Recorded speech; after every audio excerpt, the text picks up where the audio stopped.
Member of the Mary Kay National Area, the #3 sales director at the Sapphire Seminar, independent future executive senior sales director, Michelle Arms. Hello, Sapphire Seminar.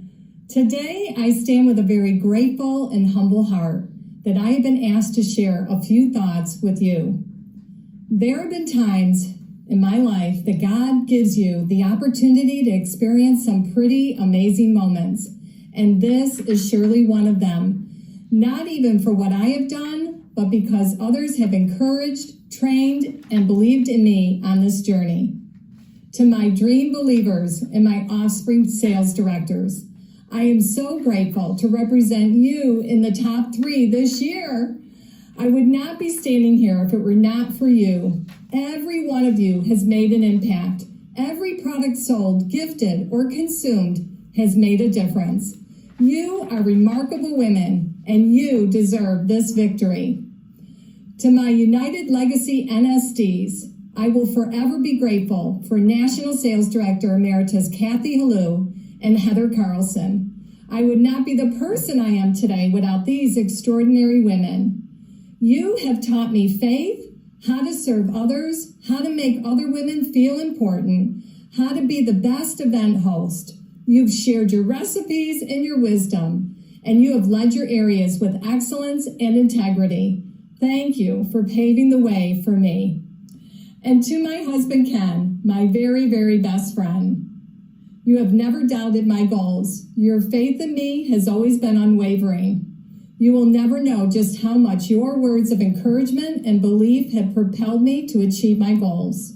You are the love of my life. Imagine my joy when my daughter Justine Wenzel made a decision to join me in pursuit of her Mary Kay business. I love working with you, Justine, every day and sharing the same passion for helping women be who they were meant to be, beautiful and confident in every way. I am so blessed by your talents. You have supported me in countless ways. You are a treasure and a blessing over my life. And to my prayer sisters, Susie, Lisa Ann, Terry, and Cleta, and Ryan, thank you for standing in the gap for me. I want you to know I will always stand in the gap for you. Part of my dream has always been to publicly thank my parents. My dad, he taught me what true entrepreneurship was. He was a visionary. He had audacious dreams. He taught me how to take risks. And in 1963, he borrowed $5,000 from his immigrant parents, which was their life savings, with a bold dream to open up a restaurant. The same year that Mary Kay started her dream company with $5,000 savings. How ironic, the similarities. My mom, she taught me work ethic and how to be strong. They both modeled resiliency and bounce back ability. It's not every business that they started succeeded, but they always believed and had the American dream. I'd like to take you back where I was 24 years ago when I was introduced to Mary Kay after attending a success event that I put off for nearly 2 years. I often think, wow, what if she had given up on me? What if she didn't find the courage to ask me again? What if she did not follow up with me the day after the event and ask me if I'd ever consider my own Mary Kay business? I would not be standing here today. I hope you think about my story every time someone does not answer your text or your call or reschedules an appointment. Busy was my middle name. Ken and I had 5 kids, and he traveled every week, Monday through Thursday. I had my own business, and I was his dad's caretaker. What was lacking in my life was amazing, successful, and dynamic role models. Girlfriends that would stretch me, pray for me, build me up. Well, Karen Schwab, I am so grateful that God weaved our lives together and that you had a goal that gave you the courage to pursue me. When I launched my first party, 3 people showed up. My husband's best friend, Dick, my parents, that was it. I sold $7. I remember being so disappointed at the lack of enthusiasm my friends and family had about my Mary Kay business, but I didn't quit. Instead, it fired me up to do even more. I just kept reaching up to my director, Cheryl McCracken, and remember hearing Mary Kay say, "Be copycat, just make sure you're copying the right cat. So I kept feeding my mind with inspirational speeches and education from NSDs and top sales directors. Well, when COVID hit, I had no idea how to work virtually, but I knew I had to pivot. So I reached out for help once again, and I was that copycat.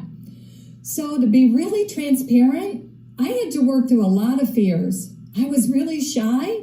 Although I love people, I'm kind of an introvert, and to publicly speak like right now creates tremendous anxiety in me. Anybody like me? Well, I believe there's some simple truths in your success journey, and I'm going to share a few of them with you now. Number one, be anything but normal. People who want to just survive do the bare minimum. Watch what normal people do and do the opposite. And then be a role model instead. Someone you love is watching you closely. So who do you need to be a better role model for today? Number two, never limit your vision you have for your life. Based on the current circumstances, raise your ambition and deepen your discipline. You are more capable and strong than you ever think. You hold the key with the words you say and the thoughts you keep.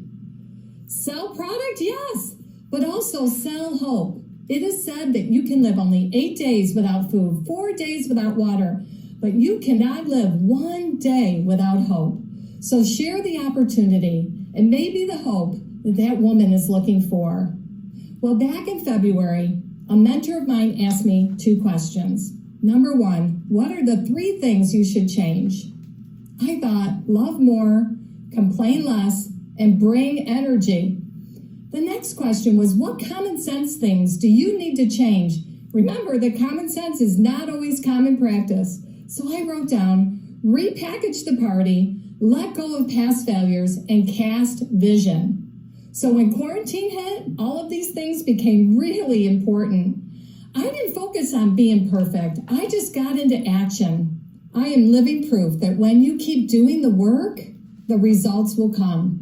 Step out in faith and find that belief in yourself. Do whatever it takes, not for the attention of others, but because it gives others permission to do the same. There have been 2 times in my life that I have been most grateful for my business. When my husband had cancer back in 2004, and my team rallied and went on to complete our then best year. And 7 years ago, when my dad had Alzheimer's and my mother had breast cancer, both my parents needed a lot of support, and I was able to live out our guiding principles of God, family, career to take care of my parents and all of their needs. Friends, work when you can, because the discipline of working to build your business now will give you freedom and choices later. This world needs leaders like you who will step into their power and are willing to walk into their potential, who motivate, inspire, and encourage others. Growth and greatness often come from those seemingly endless, fruitless days of discipline. Keep working, keep at it, and believe. Thank you so much for attending seminar, and may God bless everything you touch.